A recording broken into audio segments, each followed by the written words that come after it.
At iyan po ang huli nating kanta para sa gabing ito, mga puso listeners. Tandaan, minsan ang tadhana ay parang isang istasyon ng radyo. Kailangan mo lang hanapin ang tamang frequency para marinig ang musikang para talaga sa iyo. Isang matamis na ngiti ang gumuhit sa mga labi ni Celestina habang binibitawan ang mga salitang iyon. Ang kanyang boses, nakilala ng libo-libong tagapakinig bilang si Ihi Celeste, ay malambing at puno ng pag-asa. Sa loob ng booth, sa ilalim ng malamlam na ilaw, siya ang reyna ng gabi, ang tagapayo sa mga sawi sa pag-ibig, at ang boses na nagbibigay ng kilig sa mga nag-iisa. Mula dito sa 101.5 Radyo Puso, ito po ang inyong Ihi Celeste, nagsasabing, matulog ng mahimbing at managinip ng matamis. Good night, everyone. Sa pagpatay ng T.A.V.C.E. na ilaw, kasabay na namatay ang ngiti sa kanyang mga labi. Ang kaninang malambing na ekspresyon ay napalitan ng isang pagod na buntong hininga. Biglang naging napakatahimik ng mundo. Nawala si Ihi Celeste, ang natira na lang ay si Tina, isang babaeng kinakain ng kaba at takot. Ang telepono sa kanyang tabi, na kanina pa naka-silent mode, ay umilaw. Nakita niya ang pangalan ng kanyang ina sa screen. Napapikit siya ng mariin. Ito na. Ang tawag na buong araw niyang iniiwasan. Ang bawat pagring ay parang isang malakas na katok sa pinto ng kanyang selda. Alam niya kung ano ang sasabihin nila. Alam niya ang tungkulin na naghihintay sa kanya sa labas ng ligtas na mundong binuo niya sa loob ng radio station. Huminga siya ng malalim bago sinagot ang tawag, pilit na pinatatag ang kanyang boses. Hello, Ma? Celestina. Kanina pa kita tinatawagan.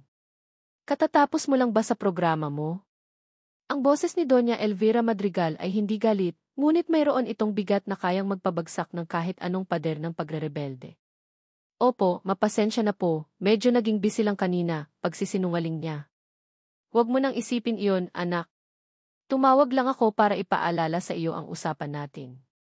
Sa Sabado ng gabi. Dito sa bahay. Darating ang pamilya de Villa. Naramdaman ni Tina ang unti-unting panlalamig ng kanyang mga kamay. Pamilya de Villa. Ang pangalang iyon ay parang isang sentensya. Ma, kailangan po ba talaga? Mahinang tanong niya, halos pabulong. Celestina, napag-usapan na natin ito, tumigas ang boses ng kanyang ina. This is not just for you, this is for the family. Malaki ang maitutulong ng pagsasanib ng ating mga kumpanya. At si Samuel, mabait siyang bata. Mula sa isang mabuting pamilya. Samuel de Villa. Ang pangalan ng lalaking hindi pa niya nakikita pero kinamumuhian na niya ng buong puso. Ang lalaking magiging asawa niya. Ang magnanakaw ng kanyang mga pangarap. Pero, Ma, hindi ko po siya kilala. Hindi ko po siya mahal, katwiran niya, alam na wala itong patutunguhan. Ang pagmamahal, natututunan iyan, Celestina. Ang mahalaga ay ang respeto at ang pagtupad sa tungkulin. Iyan ang itinuro sa amin ng mga magulang namin at iyan din ang itinuturo namin sa iyo. Mag-ayos ka. We expect you to be at your best, understood. Walang nagawa si Tina kundi ang sumuko. Ang pakikipagtalo sa kanyang mga magulang ay parang pagsigaw sa isang bagyo. Walang mangyayari kundi siya lang ang mapapagod. Opo, ma-understood. Pagkababa ng telepono, napayuko siya sa kanyang mesa. Ang bigat sa kanyang dibdib ay halos hindi na niya makayanan. Binuksan niya ang kanyang cellphone at tinitigan ang litratong ipinadala ng kanyang ina ilang linggo na ang nakalipas. Isang lalaking nakasuot ng business suit, may seryosong mukha at mga matang tila walang emosyon. Guwapo, marahil sa tingin ng iba, pero para kay Tina, ang mukhang iyon ang simbolo ng kanyang pagkakakulong. Paano niya nagagawang magpayo sa iba tungkol sa pag-ibig at tadhana, kung ang sarili niyang tadhana ay matagal nang isinulat ng iba? Siya si Ihi Celeste, ang boses ng pag-ibig, pero sa totoong buhay, si Tina ay isang bihag na walang karapatang pumili. Isang desperadong ideya ang biglang pumasok sa kanyang isipan. Isang plano na ilang araw na niyang pinag-iisipan, isang nakakabaliw na plano na tanging isang taong wala ng pagpipilian ang gagawa.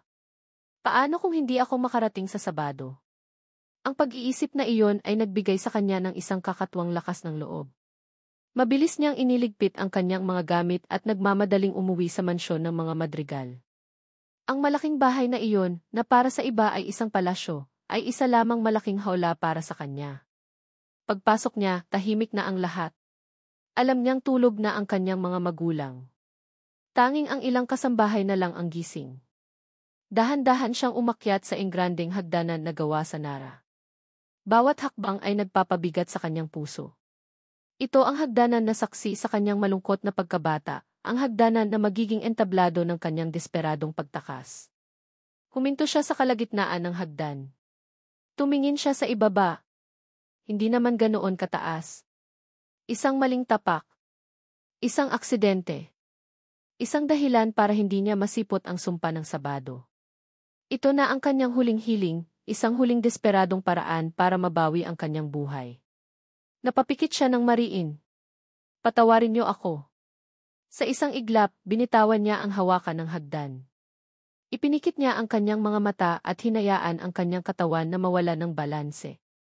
Naramdaman niya ang hangin sa kanyang mukha, ang mabilis na pagbagsak, at ang malakas na pagtama ng kanyang likod at mga binti sa matigas na sahig. Isang matinding sakit ang gumapang sa kanyang buong katawan, ngunit tiniis niya ito. Pinanatili niyang nakapikit ang kanyang mga mata. Narinig niya ang mga yabag na papalapit, ang gulat na sigaw ng kanilang kasambahay. Senorita Tina!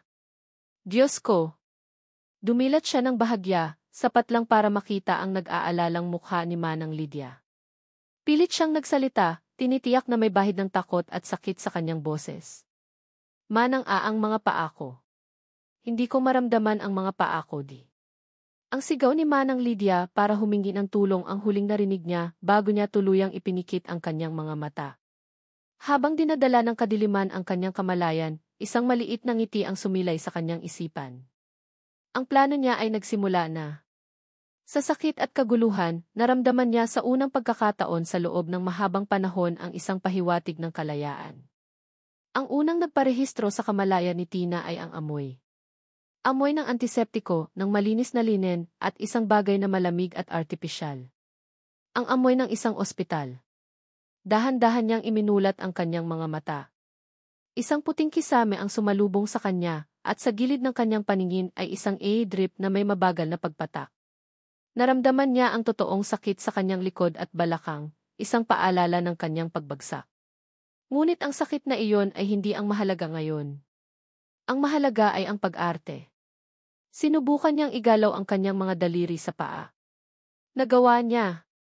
Ngunit sa kanyang isipan, kailangan niyang kumbinsihin ang sarili na hindi.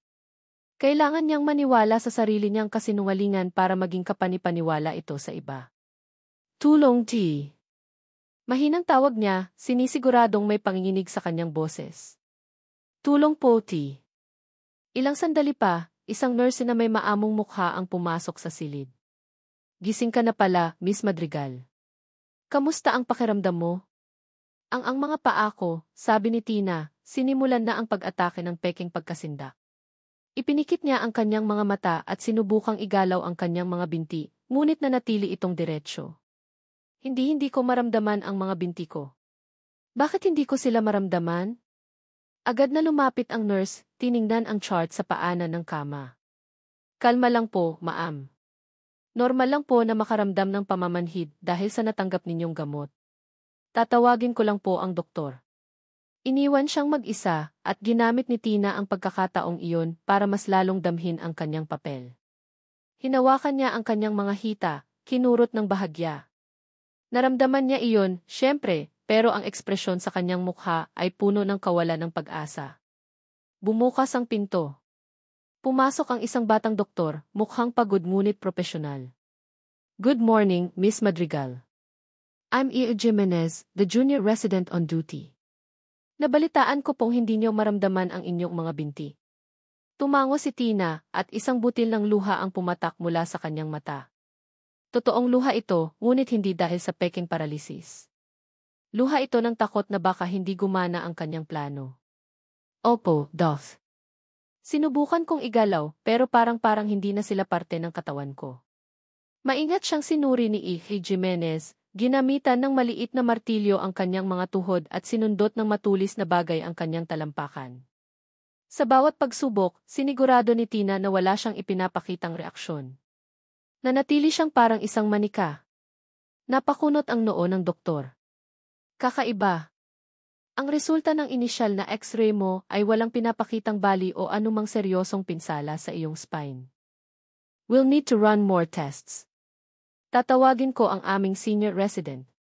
Siya ang hahawak sa kaso mo. Nang lumabas si E.J. Jimenez, huminga ng malalim si Tina.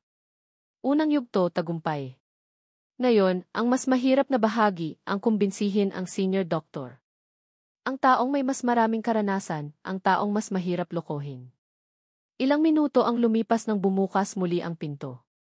At sa pagpasok ng bagong doktor, tila huminto ang pag-ikot ng mundo ni Tina. Hindi ito ang inaasahan niya. Ang inaasahan niya ay isang matandang doktor na may makapal na salamin at seryosong mukha. Ngunit ang lalaking tumayo sa harapan niya ngayon ay bata pa, marahil ay nasa parehong edad niya. Matangkad, may maayos na pangangatawan na bakat sa ilalim ng kanyang puting coat. Ngunit ang mga mata niya ang tunay na nakakuha ng kanyang pansin. Ang mga ito ay malalim, seryoso, ngunit mayroong hindi maipaliwanag na kabaitan at init. At nang humiti ito ng bahagya sa kanya, naramdaman ni Tina ang isang kuryenteng hindi niya pa naramdaman kailanman. Good morning, Miss Madrigal. Ako si E.F. Samuel de Villa, sabi nito, at ang boses niya ay kalmado at malalim, isang tunog na nagbibigay ng kapanatagan. I'll be your attending physician. Samuel. Ang pangalan ay pamilyar, ngunit napakaraming Samuel sa mundo. Imposible, sabi niya sa sarili. Imposibleng siya na iyon. Itinulak niya ang pag-iisip na iyon sa isang sulok ng kanyang isipan. Dosi, sabi niya, pilit na pinabalik ang pag-arte. Lumapit ito sa kanya, tiningnan ang kanyang chart, bago ibinaling ang buong atensyon sa kanya. If Jimenez told me about your situation. Can you tell me exactly what you're feeling, or rather, what you're not feeling? Habang nagsasalita si Tina, habang inuulit niya ang kanyang kasinungalingan tungkol sa pamamanhid, hindi niya maiwasang mapansin kung paano ito nakikinig. Hindi ito tumitingin sa chart o sa kung saan-saan. Nakatitig ito sa kanya, ang kanyang mga mata ay puno ng pag-aalala at konsentrasyon. Sa unang pagkakataon, naramdaman ni Tina ang isang matinding pagkakasala. Ang pagsisinungaling sa kanyang mga magulang ay isang bagay, ngunit ang pagsisinungaling sa lalaking ito, na may ganitong kabait na mga mata, ay parang isang krimen. Bago pa man makapagsalita muli si E.F. Sam, bumukas ng malakas ang pinto. Pumasok ang kanyang mga magulang, si Don Ricardo at Doña Elvira, na may mga mukhang puno ng pag-aalala at pagkadismaya. Celestina! Anong nangyari? Sigaw ng kanyang ina, agad na lumapit sa kanyang kama. Ricardo, tingnan mo ang anak mo. Nagpatuloy si Tina sa kanyang pag-arte, umiiyak habang nakatingin sa kanyang mga magulang. Ma, hindi ko po alam. Bigla na lang po akong nahulog. Humarap si E.F. Sam sa kanila, ang kanyang presensya ay agad na nagpakalma sa tensyon sa silid. M. Rex Madrigal, I'm E.F. Samuel de Villa. We're doing everything we can for your daughter. For now, she needs to rest. We'll be conducting a series of tests, including an MRI, to determine the cause of the paralysis. Ang paraan ng pagsasalita ni E.F. Sam, puno ng otoridad, ngunit magalang, ay tila nagkaroon ng epekto sa kanyang mga magulang. Tumango lang ang mga ito, ang kanilang galit ay napalitan ng tunay na pag-aalala. Matapos ang ilang sandali, kinailangan umalis ng kanyang mga magulang para ayusin ang mga papeles sa ospital. Naiwan na naman silang dalawa ni E.F. Sam. Naramdaman ni Tina ang pagkailang sa kanyang posisyon sa kama. Napansin ito ng doktor. Lumapit ito at kinuha ang kontrol ng kama. Are you uncomfortable? Let me adjust it for you. Sa halip na pindutin lang ang mga buton, inayos nito ang kanyang unan, tinitiyak na komportable ang kanyang ulo. Pagkatapos, marahan niyang itinaas ang sandalan ng kama. Sa pag-aayos niya ng kumot, ang kanyang kamay ay bahagyang dumampi sa kamay ni Tina. Isang maliit na kuryente ang muling gumapang sa kanyang balat. Napakainit ng kamay nito. Tumingala siya at nahuli niya itong nakangiti sa kanya. Isang ngiti na tila kayang magpaliwanag ng pinakamadilim na silid. Ayan. Mas mabuti na ba? Tanong nito. Hindi makapagsalita si Tina. Tumango na lang siya. Ang puso niya ay kumakarera sa loob ng kanyang dibdib, isang halo ng kilig sa atensyon nito at takot sa kasinungalingan na nagdala sa kanya rito. Nang akmang aalis na si E.F. Sam, Huminto ito sa may pintuan at lumingon muli. Ang ngiti ay nasa kanyang mga labi pa rin. Don't worry, Miss Madrigal, sabi nito, ang kanyang boses ay isang pangako. You're in good hands. I'll personally take care of you. Nang isara niya ang pinto, naiwan si Tina na tulala. Ang mga salitang iyon ay umalinggaw sa kanyang isipan. I'll personally take care of you. Isang parte niya ang gustong sumigaw sa tuwa. Ngunit ang isa pang parte, ang parte na nakakaalam ng katotohanan, ay sinampal ng takot. Ang mabait at gwapong doktor na ito, ang lalaking sa isang iglap ay nagpatibok ng kanyang puso, ay ang magiging pangunahing saksi sa kanyang pinakamalaking kasinungalingan. Gabi na sa ospital ng Pag-asa, ngunit para kay Samuel de Villa, ang oras ay isa lamang numero sa relos. Nakaupo siya sa maliit na opisina ng mga residente, ang tanging liwanag ay mula sa lamp sa kanyang mesa at sa monitor ng computer. Sa harap niya ay nakalatag ang medical chart ni Celestina Madrigal. Binasa niya ito sa ikalimang pagkakataon. X-rays, clear. CT scan, no abnormalities. Walang bali. Walang nakitang pinsala sa kanyang spinal cord. Ang lahat ng resulta ay nagsasabing dapat ay maayos lang ang pasyente. Ngunit ang katotohanan ay nananatili, hindi maigalaw ni Celestina ang kanyang mga binti. Napahilamos si Sam sa kanyang mukha. Bilang isang doktor, sinanay siyang magtiwala sa siyensya, sa datos, sa ebidensya. At ang ebidensya sa harap niya ay nagsisigaw na mayroong mali, isang bagay na hindi tugma. Ngunit sa tuwing maaalala niya ang mga mata ni Tina, ang takot at kawalan ng pag-asa na nakita niya roon, ang lahat ng pagdududa ay nawawala. Ang takot na iyon ay hindi kayang pekin. Ang mga luhang iyon ay totoo. Pinili niyang maniwala sa pasyente, hindi sa papel. Mukhang seryoso ang pag-aaral mo sa kasong iyan. Napalingon si Sam. Nakatayo sa may pintuan si Dra. Isabella Reyes o Belle na nakapamiwang. Ang dati niyang kasintahan. Ang babaeng hanggang ngayon ay parte pa rin ng kanyang magulong mundo. May dala itong 2 tasa ng kape. Belle, sabi niya, pilit na ngumiti. Hindi pa ba tapos ang shift mo? Tapos na. Pero nakita kong bukas pa ang ilaw dito, sabi nito habang inilalapag ang isang tasa sa mesa ni Sam. Para sa iyo. Salamat. Hindi umalis si Belle. Sumandal ito sa gilid ng mesa at tumingin sa chart. Ang pasyente sa room 302. Si Miss Madrigal. Tila napapapadalas ang pagbisita mo sa kanya, kahit hindi mo na rounds. Naramdaman ni Sam ang isang pahiwatig ng iritasyon. Pasyente ko siya, Belle. Responsibilidad ko siya. Alam ko, sagot ni Belle, ang kanyang mga mata ay matalim. Pero may iba, Sam. May iba sa paraan ng pagtingin mo sa kanya. I've known you for years. Hindi ka ganyan sa ibang pasyente. I'm just being thorough. The case is unusual, katwiran niya, iniwasan ang mga mata nito. Unusual, o baka naman the patient is unusual, may pahiwatig sa boses ni Belle. Anak mayaman. Maganda. Hindi nakapagtataka. Bago pa man makasagot si Sam, nagpatuloy si Belle. Sabay na tayong mag-rounds bukas ng umaga. Gusto kong makita mismo ang kondisyon niya.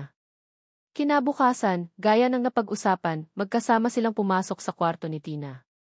Nadatnan nila itong nakaupo sa kama, tinutulungan ng isang nurse na kumain ng almusal. Nang makita ni Tina si Sam, isang maliit na ngiti ang sumilay sa kanyang mga labi, isang ngiting mabilis ding naglaho nang makita niya si Belle sa tabi nito. Agad na nagbago ang hangin sa loob ng silid. Naging mabigat at puno ng tensyon. Good morning, Miss Madrigal, bati ni Sam, sinubukang panatilihing magaan ang kanyang tono. Ito si Dra. Reyes. She's one of our senior cardiologists. Gusto lang niyang i-check ang progress mo. Pilit na umiti si Tina.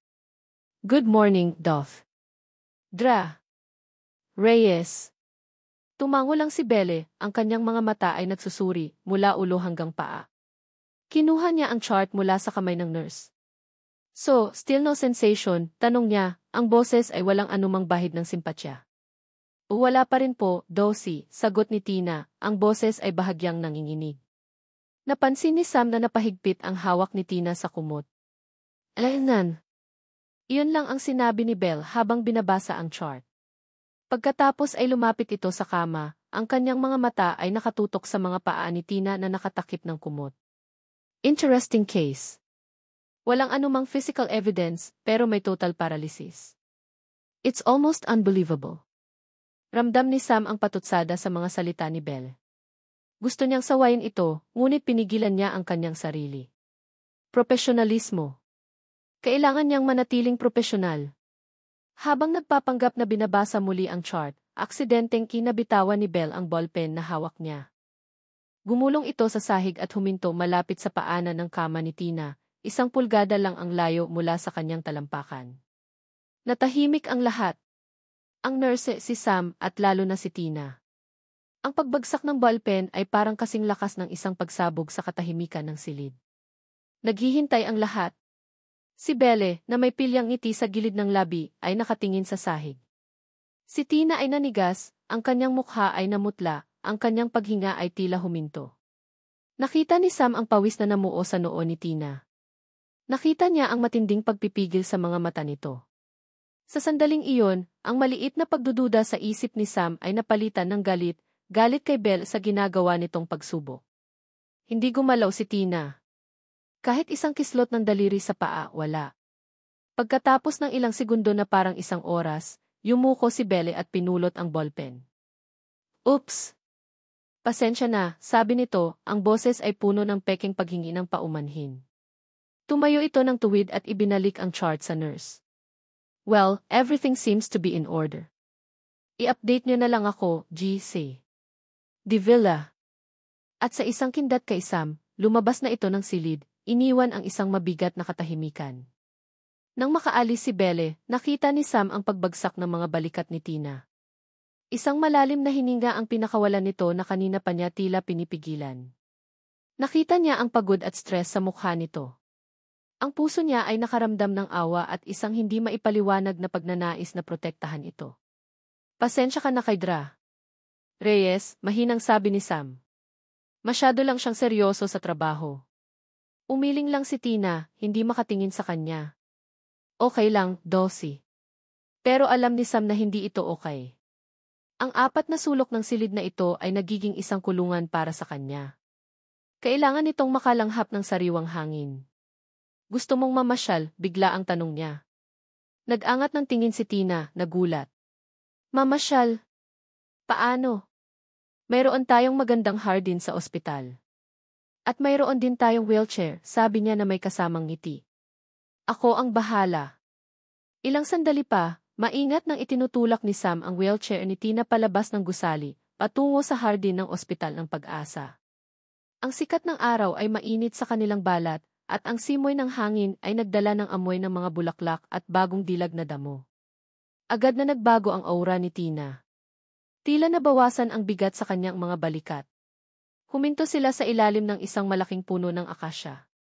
Sa unang pagkakataon, nakita ni Sam nang umiti si Tina ng totoo, isang ngiting hindi pilit at hindi para sa pag-arte. Salamat dito, Dossie, sabi nito, ang boses ay masigla na. Akala ko hindi na ako makakakita ng araw. Walang anuman, sagot niya. Minsan, ang pinakamagaling na gamot ay hindi nakukuha sa butika. Nag-usap sila. Hindi tungkol sa sakit, hindi tungkol sa mga test results. Nag-usap sila tungkol sa mga simpleng bagay. Nalaman ni Sam na mahilig si Tina sa musika, sa mga lumang kanta. Nalaman niyang paborito nito ang ulan. At sa bawat kwento ni Tina, mas lalo siyang humahanga. Mayroon itong talino at lalim na hindi niya inaasahan. At si Tina naman ay nakinig habang ikinukwento ni Sam ang hirap at saya ng pagiging doktor. Ang mga gabing walang tulog, ang pressure, pero pati na rin ang kaligayahan sa tuwing may napapagaling siyang pasyente. Sa unang pagkakataon, nakita niya si Ilse. De Villa hindi lang bilang isang doktor, kundi bilang si Sam, isang tao na may pangarap at pinagdadaanan din. Bakit mo pinili maging doktor? Tanong ni Tina. Ngumiti si Sam, ngunit may bahid ng lungkot sa kanyang mga mata. Tungkulin sa pamilya, siguro. At para makabawi. Hindi na niya ito dinugtungan. Pabalik sa kanyang silid, habang itinutulak ni Sam ang wheelchair, naramdaman niya ang isang kakaibang gaan sa kanyang puso. Ang pagiging malapit kay Tina ay parang isang pahinga mula sa magulong mundo. Pagdating nila sa hallway ng kanyang kwarto, nakasalubong nila si Belle na tila naghihintay. Tumingin ito sa kanila, mula sa masayang mukha ni Tina hanggang sa kamay ni Sam na nakahawak sa wheelchair. Tumango lang si Belle sa kanila at nagpatuloy sa paglakad. Inihatid ni Sam si Tina sa loob ng kanyang silid, at nang palabas na siya, nakita niya si Belle na naghihintay sa may nursing station. Nilapitan niya ito. "Ano ang kailangan mo, Belle?" tanong niya, medyo nairita. Hindi sumagot si Belle. Tinitigan lang siya nito ng diretso sa mata, ang kanyang ekspresyon ay seryoso at walang biro. "Mag-ingat ka, Sam," sabi nito sa mahinang boses, sapat lang para marinig nilang dalawa. "Some people are not who they seem to be." Pagkasabi noon, tumalikod na ito at naglakad palayo, iniwan si Sam na nakatayo, naguguluhan. Ang mga salita ni Belle ay parang isang malamig na kamay na humaplos sa kanyang batok, nag-iiwan ng isang babala na pilit niyang isinasantabi, ngunit unti-unting nagkakaugat sa kanyang isipan. Ang mga araw sa ospital ay naging isang kakaibang routine para kay Tina. Sa umaga, siya ang pasyenteng si Celestina Madrigal, matapang na hinaharap ang sunod-sunod na physical therapy sessions na, siyempre, ay walang progreso. Ngunit sa paglubog ng araw, lalo na kapag tapos na ang shift ni Ethy Sam, ang ospital ay nagiging isang lihim na mundo para sa kanilang dalawa. Ang mga sandaling iyon ang tinawag niyang mga ninakaw na sandali. Isang gabi, habang nag-iisa si Tina sa kanyang silid at pinipilit kainin ang walang lasang pagkain ng ospital, bumukas ang pinto. Pumasok si Sam, hindi na suot ang kanyang puting coat. Nakasuot ito ng simpleng t-shirt at maong, at may daladalang isang paper bag. "Bawal ang pagkain mula sa labas, pero mas bawal ang magutom ang paborito kong pasyente," sabi nito na may kasamang kindat. Inilabas niya mula sa paper bag ang isang mainit na bowl ng arroz caldo. Ang amoy pa lang nito, amoy ng luya, bawang, at manok, ay sapat na para magutom si Tina. "Paborito ito ng nanay ko. Laging niya itong niluluto kapag may sakit ako," kwento ni Sam habang inilalapag ang pagkain sa maliit na mesa. "Salamat, Sam," sabi ni Tina, at sa unang pagkakataon, tinawag niya ito sa pangalan nito, hindi sa titulong Edith. Napansin ito ni Sam. Isang ngiti ang sumilay sa kanyang mga labi. Habang kumakain si Tina, umupo si Sam sa silyang katabi ng kanyang kama. Nagkwentuhan sila. Ang mga kwentuhan nila ay lumalalim gabi-gabi. Mula sa paboritong pagkain, napunta sa mga pangarap. Nalaman ni Tina na kung hindi lang sa kagustuhan ng pamilya, baka naging isang musikero si Sam. Mahilig pala itong tumugtog ng gitara. At si Tina naman, sa unang pagkakataon, ay nagkwento tungkol sa kanyang trabaho, ang pagiging ihi, nang hindi inaamin na siya si E.A. Celeste. "Ang galing naman," sabi ni Sam, namamangha. "So anong pakiramdam na maging boses para sa napakaraming tao?" "Masaya. Pero may pressure din," sagot ni Tina. "Kailangan mong magbigay ng pag-asa sa iba, kahit minsan, ikaw mismo, wala noon." Sa isang gabi, habang nakatingin sila sa mga ilaw ng syudad mula sa bintana ng kanyang silid, naisipan ni Tina na patugtugin ang kanyang programa. Gamit ang kanyang cellphone, pinakinggan nila ang replay ng Radyo Puso 101.5. Nang marinig nila ang boses ni Evie Celeste, ang sarili niyang boses, na nagsasalita tungkol sa tadhana, hindi napigilan ni Tina na mapatingin kay Sam. Nakapikit ito, dinadama ang bawat salita. "Gusto ko ang boses niya," mahinang sabi ni Sam. Parang naiintindihan niya ang lahat. Naramdaman ni Tina ang isang matinding kirot ng pagkakasala. Ang lalaking nasa tabi niya, ang lalaking unti-unti nang nagiging mundo niya, ay hinahangaan ang isang bersyon niya na binuo mula sa kasinungalingan. Gusto niyang umamin. Gusto niyang sabihin, "Ako yan, Sam. Ako si Evie Celeste." Ngunit ang takot ay pumigil sa kanya. Isang gabing malalim na, nadatnan sila ng isang nurse na nagra-rounds. Natutulog na si Tina sa kanyang kama, at si Sam ay nakaupo sa tabi niya, nakayuko sa isang libro, binabasahan siya ng pabulong para dalawin ng antok. Nagulat ang nurse, ngunit mumiti lang ito at dahan-dahang isinara ang pinto. Ang balita tungkol sa espesyal na relasyon ng doktor at ng kanyang pasyente ay mabilis na kumalat sa mga pasilyo ng ospital. Ang pinakamalalim nilang pag-uusap ay nangyari isang gabing malakas ang ulan. Sinabi ni Sam na ayaw niya ang kulog at kidlat. At doon, sa ilalim ng malamlam na ilaw, ibinahagi niya ang isang sikretong hindi pa niya nasasabi sa iba. May kuya ako, simula niya. Si Kuya David. Siya ang paborito, ang magaling, ang inaasahan ng lahat. Pero may minahal siyang babae na hindi gusto ng mga magulang namin. Ipinaglaban niya. Umalis siya ng bahay. Huminto siya sandali, ang kanyang mga mata ay nakatingin sa malayo. Isang gabi, malakas din ang ulan. Nag-away sila ni Papa sa telepono. Pagkatapos noon, sumakay siya ng motor basang-basa ang kalsada. Hindi na niya kailangang tapusin ang kwento. Naintindihan na ni Tina. Isang aksidente. Isang buhay na nawala. Simula noon, pagpapatuloy ni Sam, ang boses ay basag. Ipinangako ko sa sarili ko na hindi ko nabibigyan ng sakit ng ulo sina Mama at Papa. Susundin ko ang lahat ng gusto nila. Lahat.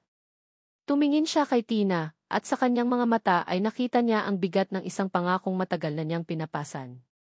Kaya pumayag ako sa arranged marriage, Tina. Dahil iyon ang gusto nila. Dahil iyon ang tungkulin ko bilang nag-iisang anak na natitira.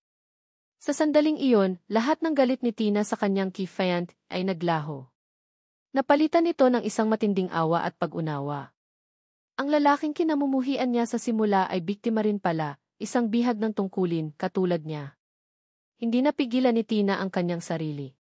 Iniabot niya ang kanyang kamay at hinawakan ang kamay ni Sam.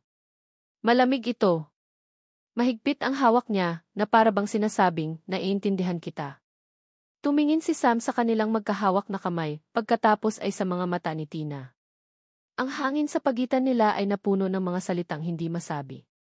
Ang sakit, ang lungkot, ang pagnanais na makatakas, lahat ay naroon sa kanilang mga tingin. Dahan-dahan, inilapit ni Sam ang kanyang mukha sa kanya. Nakita ni Tina ang pag-aalinlangan sa kanyang mga mata, isang digmaan sa pagitan ng kanyang isip at ng kanyang puso. Ngunit sa huli, nanalo ang puso. At sa gitna ng katahimikan ng gabi, habang ang ulan ay humahampas sa bintana, naramdaman ni Tina ang malambot na labi ni Sam sa kanyang noo. Isang halik na puno ng respeto, puno ng pag-aalaga, at puno ng isang damdaming pareho nilang kinatatakutan. Nang lumayo si Sam, nanatili silang nakatitig sa isa't isa. Ang pagkakasala ni Tina ay mas naging mabigat pa. Paano niya sasabihin sa lalaking ito, na nagbahagi sa kanya ng pinakamalalim nitong sugat, na ang buong relasyon nila ay nagsimula sa isang malaking kasinungalingan? Kung sana di. Bulong ni Sam, ang kanyang mga mata ay puno ng lungkot. Kung sana nakilala kita sa ibang pagkakataon, Tina. Sa ibang buhay. Ang mga salitang iyon ay parang isang punyal na tumusok sa puso ni Tina. Ngunit magkakilala na tayo, Sam, gusto niyang isigaw. Sa buhay na ito. At ako ang babaeng sisira sa pangako mo sa iyong mga magulang. Ngunit walang salitang lumabas sa kanyang bibig. Nanatili lang siyang tahimik, ninanakaw ang isa pang sandali, alam na anumang oras, babawiin na ito ng tadhana. Matapos ang gabing iyon ng pag-amin at ng isang marahang halik sa noo, nagbago ang lahat sa pagitan ni Tina at Sam. Ang mga ninakaw na sandali ay naging mas madalas, ang mga tingin ay naging mas malalim, at ang mga non-verbal na pag-uusap ay naging mas makahulugan. Ang silid ng ospital ay naging kanilang munting santuwaryo, isang bubble kung saan sila ay si Tina at Sam lang, malayo sa mga obligasyon at kasinungalingan na naghihintay sa labas. Isang hapon, habang masayang nagkukwentuhan ang dalawa, nagring ang cellphone ni Sam. Nakita ni Tina ang pagbabago sa ekspresyon nito nang makita kung sino ang tumatawag. Ang kaninang masayang mukha ay napalitan ng pag-aalala. Excuse me lang, Tina. Kailangan kong sagutin ito, paalam niya at lumabas ng silid para sa kaunting privacy. Mula sa bahagyang nakabukas na pinto, narinig ni Tina ang boses ni Sam. Kahit hindi niya maintindihan ang lahat ng salita, ramdam niya ang bigat sa tono nito. Boses ito ng isang anak na sumusunod, hindi ng isang taong may sariling desisyon. Opo, Dad. Opo, alam ko po. Hindi ko po nakakalimutan. Sige po, pupunta po ako. Pagbalik ni Sam sa loob ng silid, ang ngiti sa kanyang labi ay pilit na. Umupo siya sa tabi ng kama, ngunit ang kanyang isip ay tila nasa malayo. May problema ba? Tanong ni Tina, kahit alam na niya ang sagot. Huminga ng malalim si Sam. Ang parents ko. Tumawag para ipaalala ang tungkol sa meeting. Ang pamilya ng babaeng ipakakasal sa akin. Naramdaman ni Tina ang paninikip ng kanyang dibdib. Ang realidad ay naniningil na. Ang meet the family na dapat ay noong nakaraang linggo pa. Tumango si Sam. Na-postpone dahil sa nangyari sa iyo. Pero ngayon, itinuloy na nila. Sa darating na Sabado. Kailangan kong umuwi sa amin sa Laguna. Isang nakakabinging katahimikan ang namagitan sa kanila. Sa isang iglap, gumuho ang kanilang munting mundo. Ang mga pader ng ospital na nagsilbing kanilang proteksyon ay biglang naging napakanipis. Hindi mo ba pwedeng tanggihan? Tanong ni Tina, ang kanyang boses ay puno ng pag-asa. Umiling si Sam, ang kanyang mga mata ay puno ng pighati. Sinubukan ko, Tina. Maniwala ka, sinubukan ko. Pero ang utang na loob ko sa kanila ang alaala ni Kuya, hindi ko kaya. Hindi ko kayang bigwin sila ulit. Sa sandaling iyon, nakita ni Tina ang kanyang sarili kay Sam. Pareho silang bihag. Ang pagkakaiba lang, siya ay may planong pagtakas, gaano man ito kadesperado. Si Sam naman ay matagal nang sumuko. Isang nakakabaliw na ideya ang pumasok sa isip ni Tina. Isang maliit na sinag ng pag-asa sa gitna ng kadiliman. Paano kung hindi parehong tao ang tinutukoy namin? Maraming De Villa sa Pilipinas. At maraming Celestina. Imposible ang coincidence na ito. Sam, sabi niya, pilit na pinatatag ang kanyang boses. Ano-ano ba ang buong pangalan niya? Napakunot ang noo ni Sam, tila nagtataka sa tanong. Bakit mo na itanong? Wala lang. Curiosity, pagsisinungaling niya. Para lang malaman kung sino ang babaeng napakaswerte at napakamalas din dahil hindi mo naman siya mahal. Tumingin si Sam sa kawalan, tila inaalala ang isang bagay na pilit niyang kinakalimutan. Honestly, hindi ko na masyadong matandaan. Noong mga bata pa kami, nagkita na kami ng ilang beses sa mga family gathering. Pero matagal na iyon. Huminga siya ng malalim. Ang alam ko lang, ang apelyido niya ay Madrigal. Ang puso ni Tina ay nagsimulang tumibok ng napakabilis, parang isang tambol na nagbabadya ng digmaan. Madrigal. Ang apelyido niya. Hindi. Hindi maaari. Madrigal, pag-ulit niya, sinisiguradong hindi siya nagkamali ng dinig. At ang buo kong pangalan. Sabi ni Sam, tila nahihiyang aminin, ay Samuel De Villa. Ang hangin ay tila ninakaw mula sa mga baga ni Tina. Samuel De Villa. Ang pangalan sa litratong kinamumuhian niya. Ang pangalan na naging dahilan ng kanyang desperadong plano. Ang pangalan ng lalaking nasa harap niya ngayon, ang lalaking unti-unti na niyang minamahal. Napatitig siya kay Sam. Bigla, ang lahat ay nagkaroon ng saysay. Ang pamilyar na pangalang T. Samuel na pilit niyang isinantabi. Ang dahilan kung bakit tila ganoon na lang kabilis naging komportable ang kanyang mga magulang sa doktor na ito. Ang lahat ay konektado. Ang mundo ni Tina ay gumuho sa isang iglap. Ang katotohanang kanyang tinatakbuhan ay ang katotohanang nasa tabi niya pala araw-araw. Ang lalaking akala niya ay kanyang kaligtasan ay siya palang kulungan. Ang pinakamatamis niyang kininakaw na sandali ay bahagi pala ng pinakamapait niyang sentensya. At ang babaeng ipapakasal sa akin. Pagpapatuloy ni Sam, hindi namamalayan ang biglang pagbabago sa mukha ni Tina ay nagngangalang Celestina Madrigal. Bawat salita ay parang isang dago. Ang pangalan ng katotohanan ay sinambit na. Walang pag-aalinlangan. Walang pagkakamali.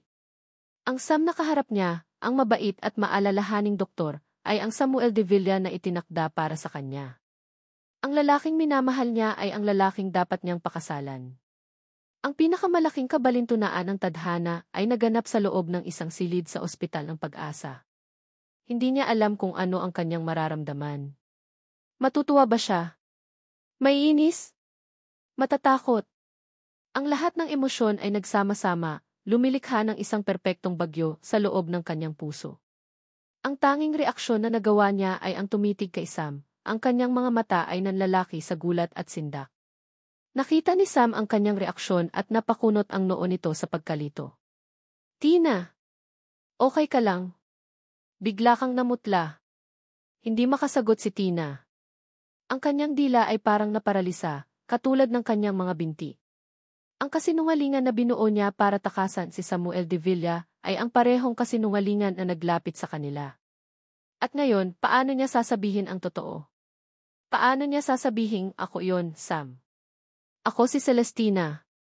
Ang babaeng tinatakbuhan mo at tinatakbuhan ko ay iisa. Ang kanyang plano ay hindi lang nasira. Ito ay sumabog at siya ay nasa gitna ng lahat ng pinsala. Ang mga sumunod na araw ay naging isang impyerno ng katahimikan para kay Sam. Matapos ang araw na iyon kung kailan niya sinabi kay Tina ang tungkol sa kanyang nalalapit na meeting tea sa Pamilya Madrigal, isang hindi nakikitang pader ang biglang itinayo ni Tina sa pagitan nilang dalawa. Ang kaninang mainit na mga ngiti ay napalitan ng pilit na pagtango. Ang mga mahahabang kwentuhan ay naging mga monosilabik na sagot. Ang mga matang dati puno ng buhay at kislap ay naging malamig at malayo. Para siyang isang bulaklak na biglang nalanta.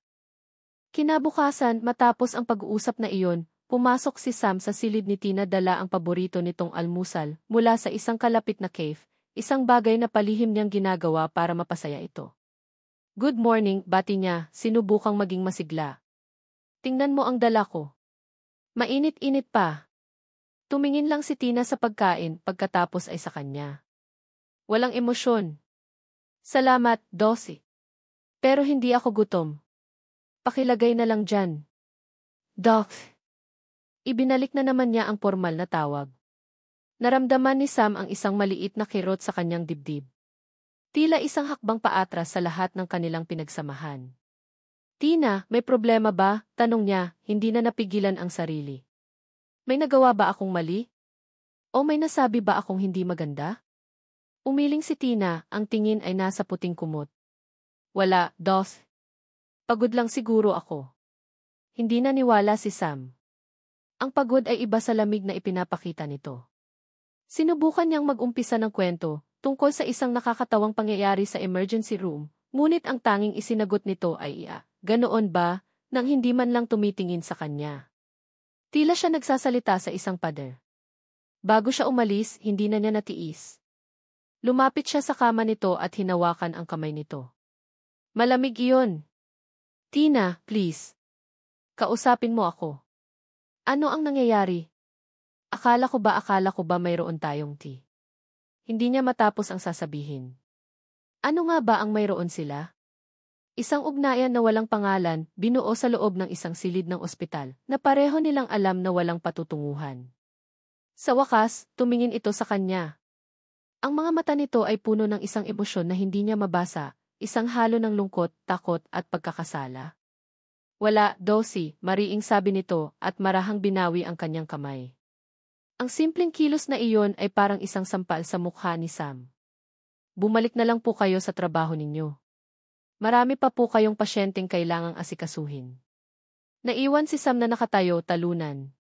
Ang pagtanggi nito ay malinaw at matalas. Itinutulak siya nito palayo at ang pinakamasakit ay hindi niya alam kung bakit. Sa mga sumunod na araw, ipinagpatuloy niya ang kanyang profesional na tungkulin. Araw-araw siyang pumapasok sa silid nito para sa kanyang rounds, tinatanong ang mga dikahong tanong, kamusta ang pakiramdam? May masakit ba? May pagbabago ba sa sensasyon? At araw-araw, ang sagot ni Tina ay pareho, maikli, formal at malamig. Ang kanilang mga ninakaw na sandali ay tuluyan ng ninakaw pabalik ng tadhana. Wala nang mga kwentuhan sa gabi, wala nang aros kaldo, wala nang pakikinig sa radyo. Ang silid ay bumalik sa pagiging isang ordinaryong silid ng ospital, steril at walang buhay. Isang hapon, hindi na niya kinaya. Nakita niya ang isa sa mga paboritong nurse ni Tina, si Nurse Lani, sa hallway. Nurse Lani, pwede ba kitang makausap sandali? Sure, Doth. Ano po iyon? Si Miss Madrigal, napansin mo ba nakakaiba siya nitong mga nakaraang araw? Ngumiti ng malungkot ang nurse.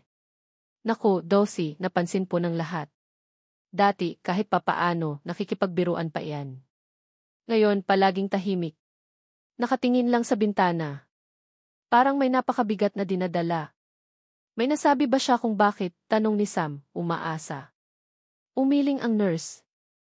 Wala po, Doth. Pero kung ako po ang tatanungin inyo, mukhang may kinalaman po sa inyo. Sa akin? Paanong ni? Simula po noong huling nag-usap kayo ng masinsinan, nagbago na siya. Para pong natatakot siya sa inyo, Dossie. Ewan ko po kung bakit, sabi ng nurse bago nagpaalam. Natatakot sa akin? Ang mga salitang iyon ay umalinggaw sa isip ni Sam. Paanong matatakot sa kanya si Tina? Ano ang ginawa niya? Ibinalik niya sa alaala ang huli nilang pag-uusap. Ang tanging pinag-usapan nila ay ang tungkol sa kanyang fixed marriage kay Celestina Madrigal. Iyon lang. Walang anumang nakakatakot doon. Gabi na at hindi mapakali si Sam. Hindi siya makapag-focus sa kanyang mga papeles. Ang tanging nasa isip niya ay si Tina. Kailangan niyang malaman ang dahilan. Kailangan niyang sirain ang pader na itinayo nito.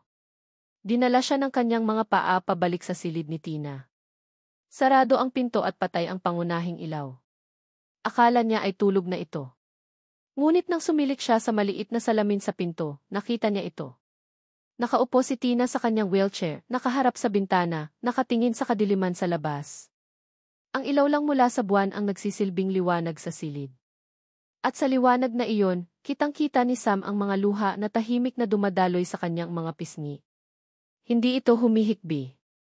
Umiiyak lang ito ng tahimik, isang uri ng pag-iyak na mas masakit tingnan dahil alam mong nanggagaling ito sa pinakamalalim na parte ng kaluluwa. Naramdaman ni Sam ang paninikip ng kanyang puso. Gusto niyang pumasok. Gusto niya itong yakapin at tanungin kung ano ang nagpapahirap dito. Gusto niyang sabihin na nandito lang siya, nahaharapin nila kung ano man iyon. Ngunit pinigilan niya ang kanyang sarili. Ang pagtanggi ni Tina kanina ay malinaw. Ang pagpasok niya ngayon ay magiging isang panghihimasok. Ang pader sa pagitan nila ay napakatibay at sa ngayon, wala siyang magawa kundi ang tumayo sa labas, nakatingin, nasasaktan para sa babaeng nasa loob, nang hindi man lang naiintindihan kung bakit ito umiiyak. At ang hindi niya pagkaalam ang pinakamasakit sa lahat. Mula sa kanyang station sa cardiology department, kitang-kita ni Dra. Isabella Bell Reyes ang lahat. Kitang-kita niya ang pagiging balisa ni Sam. Ang pagliban ng isip nito habang nag-uusap sila tungkol sa mga pasyente.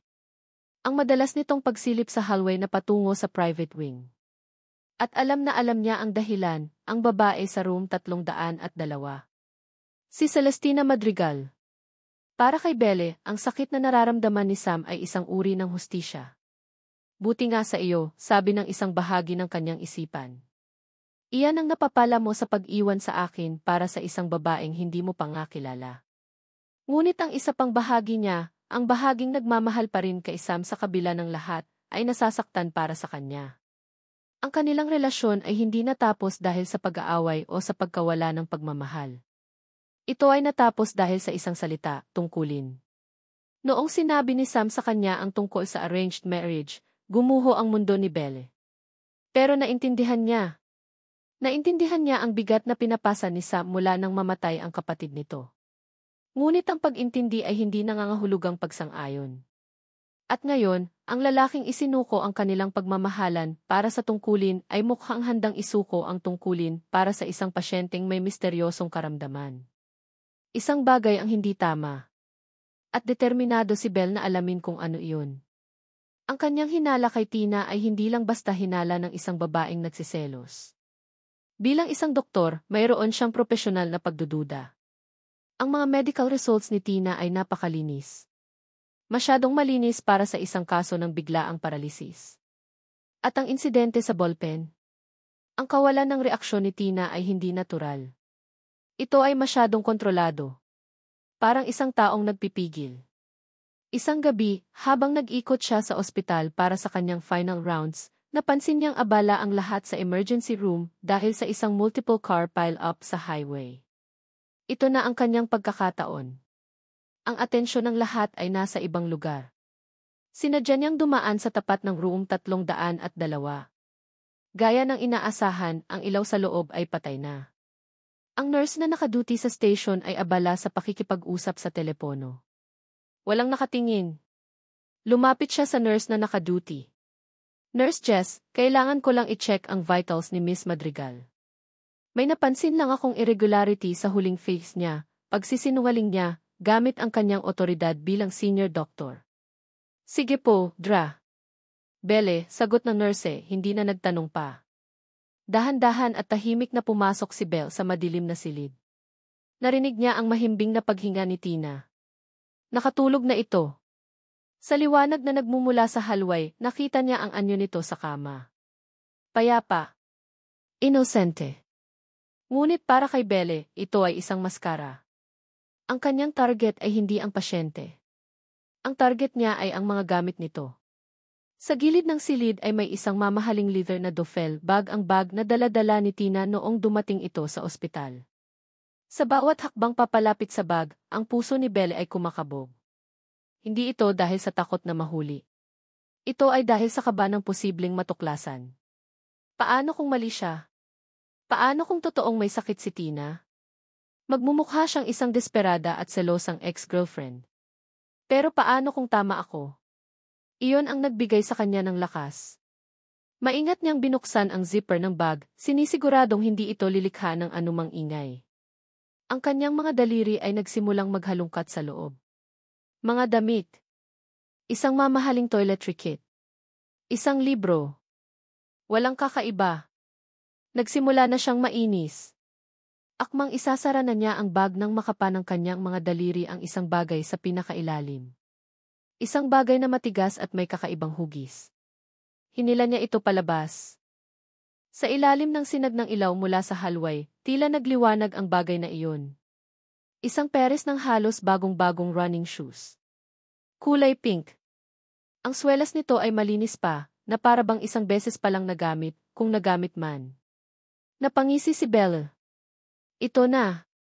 Sino namang taong naghahanda para sa isang aksidente ang magdadala ng running shoes sa kanyang overnight bag? Ang isang babaeng hindi makalakad ay walang anumang paggagamitan para dito. Ito ay isang pagkakamali. Isang maliit na detalye na nakalimutan ni Tina na itago. Isang butas sa kanyang perpektong kasinungalingan. Hindi na niya kailangan ng iba pang ebidensya. Ito na ang kailangan niya. Mabilis niyang kinuha ang kanyang cellphone. Sa isang click, kinuhanan niya ng litrato ang sapatos, tinitiyak na kasama sa frame ang kama kung saan nakahiga si Tina. Isa pa. At isa pa. Pagkatapos, maingat niyang ibinalik ang sapatos sa loob ng bag, isinara ang zipper, at tahimik na lumabas ng silid na parang walang nangyari. Pagbalik niya sa seguridad ng kanyang opisina, tinitigan niya ang litrato sa kanyang cellphone. Ang pink na sapatos. Ang simbolo ng panlilinlang. Naramdaman niya ang pag-akyat ng galit at tagumpay. Galit para sa panlolokong ginagawa ni Tina kay Sam. At tagumpay dahil hawak na niya ngayon ang kapangyarihan para sirain ito. Binuksan niya ang kanyang contacts at hinanap ang pangalan ni Sam. Pinindot niya ang attach file at pinili ang pinakamalinaw na litrato. Bago niya ito isend, nag-type siya ng isang maikli ngunit makamandag na mensahe. Sam, I have proof. Your precious patient is a liar. Sumandal si Belle sa kanyang upuan, isang ngiti ng tagumpay ang mabagal na gumuhit sa kanyang mga labi. Ang laro ay nagsisimula pa lang at sigurado siya ang mananalo. Para sa kanya, hindi lang ito tungkol sa paglalantad ng isang sinungaling. Ito ay tungkol sa pagbawi sa kung ano ang dapat ay sa kanya, ang pagmamahal at ang kinabukasan na ninakaw ni Celestina Madrigal. Nasa kalagitnaan ng pagsusulat ng kanyang report si Sam nang mag-vibrate ang kanyang cellphone. Isang mensahe mula kay Belle. Napakunot ang kanyang noo. Bihira na itong mag-text sa kanya, lalo na sa ganitong oras ng gabi. Pagbukas niya ng mensahe, ang unang bumungad sa kanya ay isang litrato. Isang peres ng pink na running shoes. At sa background, ang kama ng ospital kung saan alam niyang natutulog si Tina. Pagkatapos ay nabasa niya ang mga salita, Sam, I have proof. Your precious patient is a liar. Napatitig siya sa screen. Paulit-ulit niyang tinitigan ang litrato, pagkatapos ay ang mensahe. Running shoes. Ano ang gagawin ng isang paralisadong tao sa running shoes? Ang babala ni Belle ay umalinggao sa kanyang isipan. Some people are not who they seem to be. Ngunit sa halip na maniwala, ang unang naramdaman ni Sam ay galit. Galit kay Belle sa panghihimasok nito. Pumasok ito sa kwarto ni Tina nang walang pahintulot. Hinalughog nito ang mga gamit niya. Ito ay isang malinaw na paglabag sa privacy ng pasyente. Hindi niya ito pinalampas. Agad siyang tumayo at mabilis na tinungo ang opisina ni Belle. Nadatnan niya itong nakaupo, kalmado, na para bang naghihintay talaga sa kanya. Ano to, Belle? Tanong niya, Ang boses ay mababa at puno ng galit, iwinawasiwas ang cellphone sa harap nito. Ebidensya, Sam, sagot nito, hindi natitinag. Katibayan na niloloko ka lang ng babaeng iyon. Isip-isipin mo, bakit siya magdadala ng running shoes kung hindi niya kayang tumakbo? Mayroon siyang buhay bago ang aksidente, Belle. Baka paborito niya lang iyang sapatos. This doesn't prove anything, sigaw ni Sam. Ang hindi ko maintindihan ay kung bakit mo ginagawa to. Pumasok ka sa kwarto niya. Hinalughog mo ang gamit niya. That's unethical. Unethical, tumawa si Belle ng mapakla. Mas unethical ba iyon kaysa sa isang babaeng nagpapanggap na may sakit para lang makuha ang atensyon mo at sirain ang kinabukasan mo? Gumising ka, Sam. Ginagamit ka lang niya. Hindi mo siya kilala. At ikaw, kilala mo ba talaga siya, ganti ni Belle? O baka naman ang kilala mo lang ay ang kaawa-awang babae na gusto mong iligtas? Umiling si Sam, puno ng pagkadismaya. Hindi ako naniniwala sa iyo. Naniniwala ako sa kanya. Talaga, hamon ni Belle, ang kanyang mga mata ay nag-aapoy sa determinasyon. Kung ganoon, patunayan natin. Bago pa man makapag-react si Sam, mabilis na tumayo si Belle at lumabas ng opisina. Sinundan niya ito, naguguluhan. Belle, anong gagawin mo? Bumalik ka rito. Ngunit hindi ito nakinig.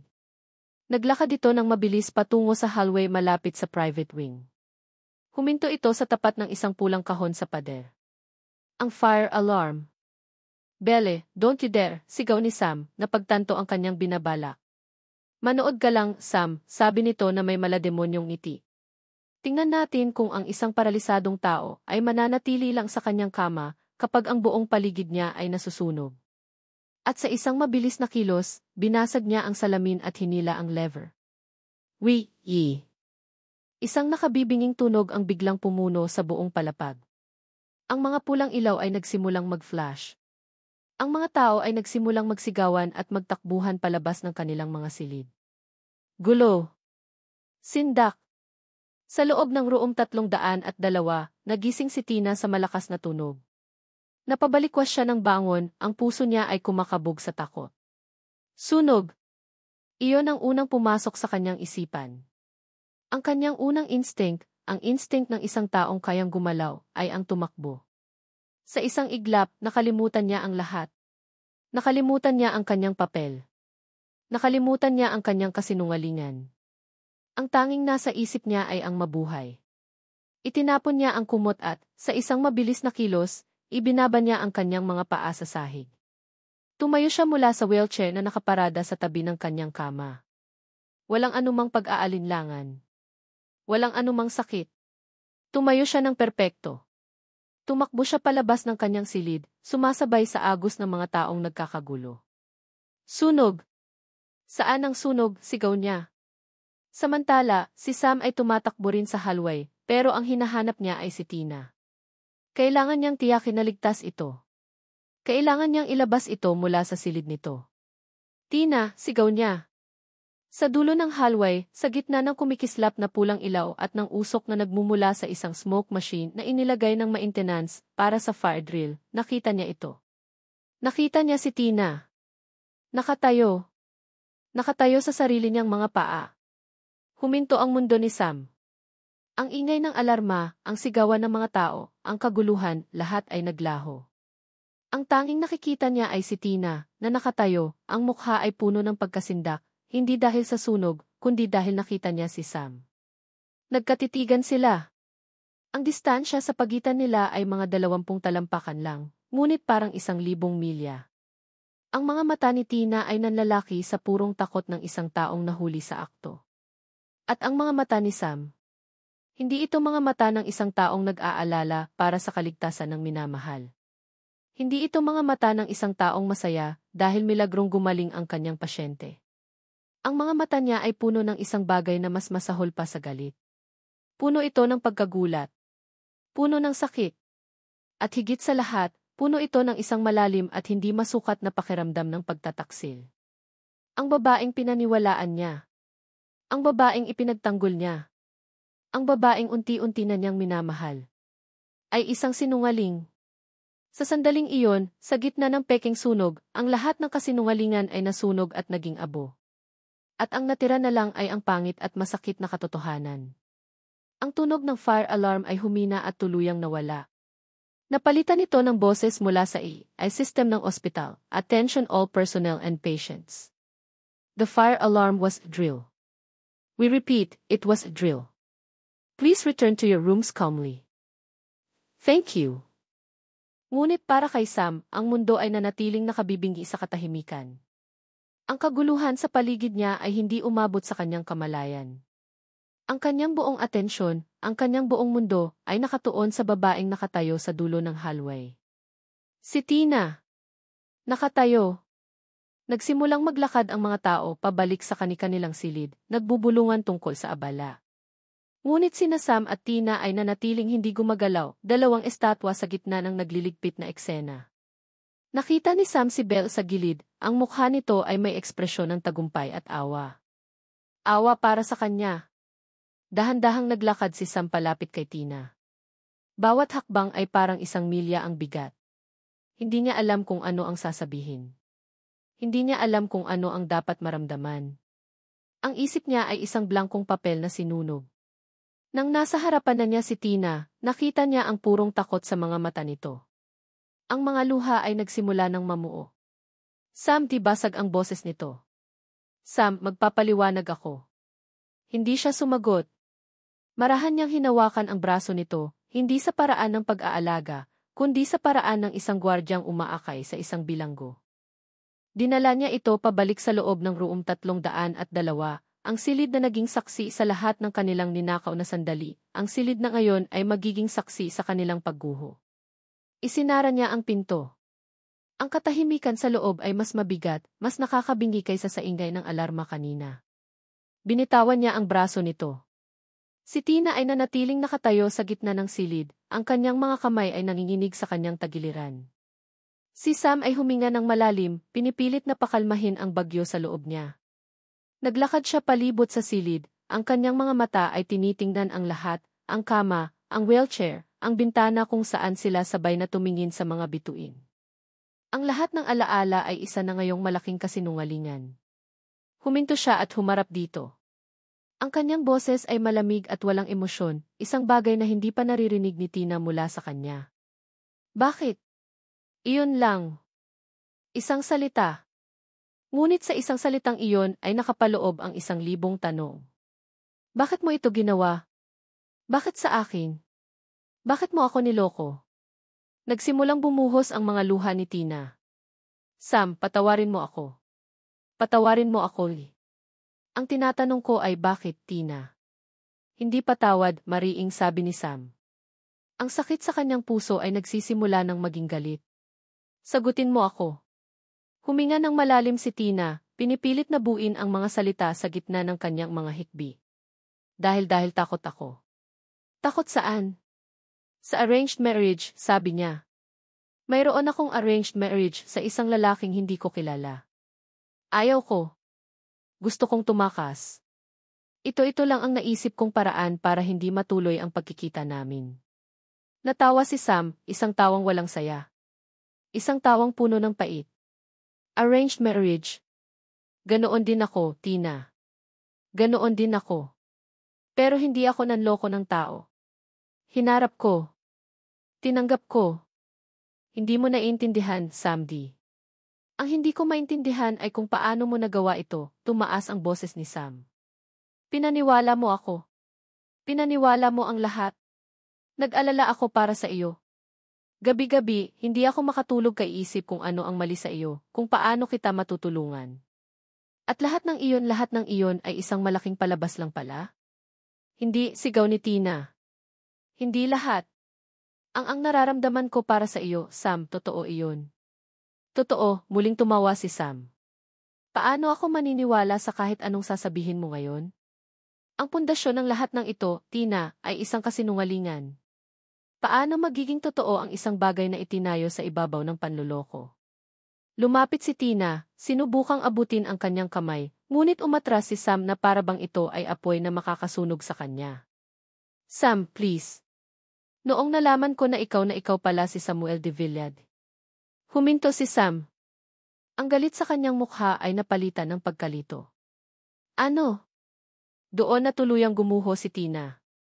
Napaupo siya sa sahig, ang kanyang mga hikbi ay umalinggaw sa tahimik na silid. Ako si Celestina Madrigal, sabi niya sa pagitan ng mga hikbi. Ako ang babaeng dapat mong pakasalan. Ako ang babaeng tinatakasan ko.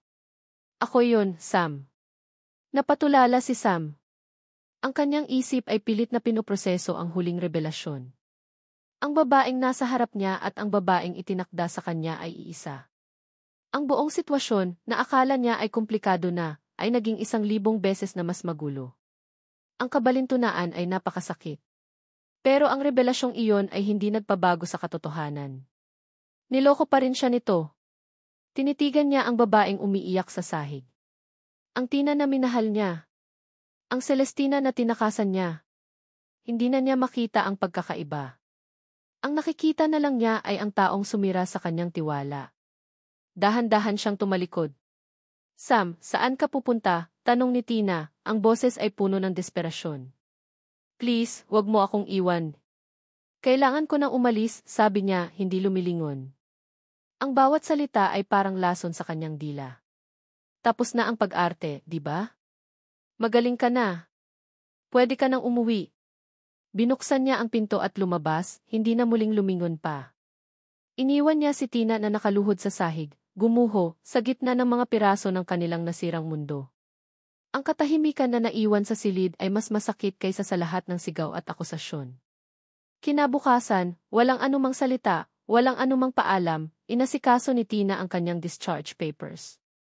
Habang nilalagdaan niya ang mga papeles, naramdaman niya ang mga tingi ng mga nurse, mga tinging puno ng pagtataka at paghusga. Naglakad siya palabas ng lobby ng ospital. Bawat hakbang ay mabigat. Bawat hakbang ay isang paalala na kaya niyang maglakad, na ang lahat ng ito ay kasalanan niya. Ang parehong mga paa na nagdala sa kanya palayo sa kanyang arranged marriage, ay ang parehong mga paa na naglalakad ngayon palayo sa lalaking minahal niya. Nakatayo siya sa labas ng ospital ng Pag-asa. Ang araw ay maliwanag. Ngunit para kay Tina, ang pakiramdam niya ay mas lumpo siya ngayon kaysa noong mga araw na nagpapanggap siyang hindi makalakad. Ang kanyang mga binti ay buo, ngunit ang kanyang puso at kaluluwa ay wasak na wasak. Ang pag-uwi ni Tina sa mansyon ng mga Madrigal ay sinalubong hindi ng yakap, kundi ng isang nakabibinging katahimikan na mas masahol pa sa sigaw.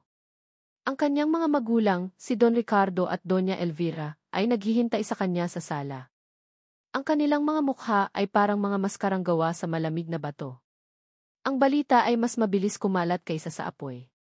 Isang tawag lang mula sa pamilya de Villa, na malamang ay sinabihan ni Sam o ni Belle, ang kailangan para malaman nila ang buong katotohanan. Celestina, simula ng kanyang ama, ang boses ay kalmado ngunit puno ng panganib. Umupo ka. Sumunod si Tina. Umupo siya sa isang silyang malayo sa kanila. Pakiramdam niya ay nasa isang korte siya, at siya ang akusadong naghihintay ng kanyang sentensya. Pinaliwanag na sa amin ng mga de Villa ang lahat, pagpapatuloy ni Don Ricardo. Ang iyong pagpapanggap. Ang iyong panloloko. Pinahiya mo kami, Celestina. Pinahiya mo ang pangalan ng pamilyang ito. Hindi lang iyon, sabi ng kanyang ina, ang boses ay nanginginig sa pigil na galit. Nilagay mo sa alanganin ang isang napakahalagang kasunduan sa negosyo para lang sa isang makasariling pagrerebelde. Sa unang pagkakataon sa kanyang buhay, hindi yumuko si Tina. Tumingin siya ng diretso sa kanyang mga magulang. Ang sakit ng pagkawala kay Sam ay nagbigay sa kanya ng isang kakaibang tapang. Wala nang mas masakit pa sa nangyari, kaya wala na siyang kinatatakutan. Ginawa ko po iyon dahil ayokong maging isang produkto na ibebenta ninyo para sa negosyo, mariing sabi niya. Tao po ako, pa. Hindi isang kontrata. At anong napala mo sa pagiging tao mo, ganti ng kanyang ama? Sinira mo ang tiwala ng lahat. Sinaktan mo ang isang mabuting tao. At sa huli, wala ka ring napala. Dahil ang kasal ay matutuloy, Celestina. Sa ayaw at sa gusto mo. Iyon ang huling dagok. Kahit pagkatapos ng lahat, itutuloy pa rin nila.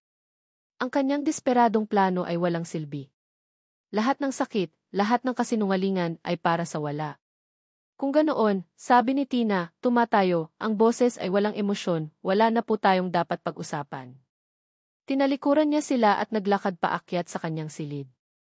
Sa bawat hakbang, naramdaman niya ang bigat ng kanyang pagkatalo. Ikinulong niya ang sarili sa kanyang kwarto, isang pamilyar na haula. Umupo siya sa harap ng kanyang mikropono sa kanyang mini-studio, ngunit wala siyang masabi. Paano siya magbibigay ng payo tungkol sa pag-ibig kung ang sarili niyang puso ay durog na durog? Si Evie Celeste ay namatay kasama ng pag-alis ni Sam. Samantala, sa Laguna, ang pag-uwi ni Sam ay sinalubong din ng isang mabigat na komprontasyon.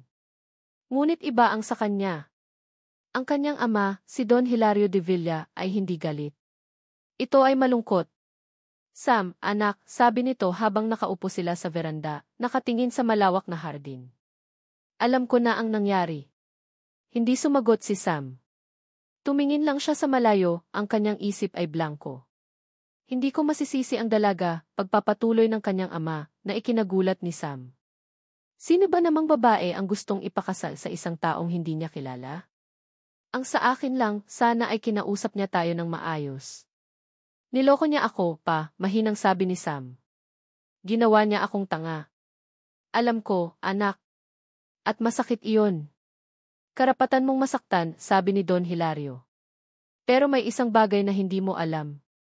Isang bagay na hindi ko pa nasasabi sa iyo. Tumayo ang matanda. Halika, samahan mo ako. Naglakad sila palabas ng bahay, patungo sa isang maliit na kapilya sa dulo ng kanilang lupain. Sa likod nito ay isang maliit at pribadong sementeryo para sa kanilang pamilya. Huminto sila sa harap ng isang puntod na laging malinis at may sariwang mga bulaklak.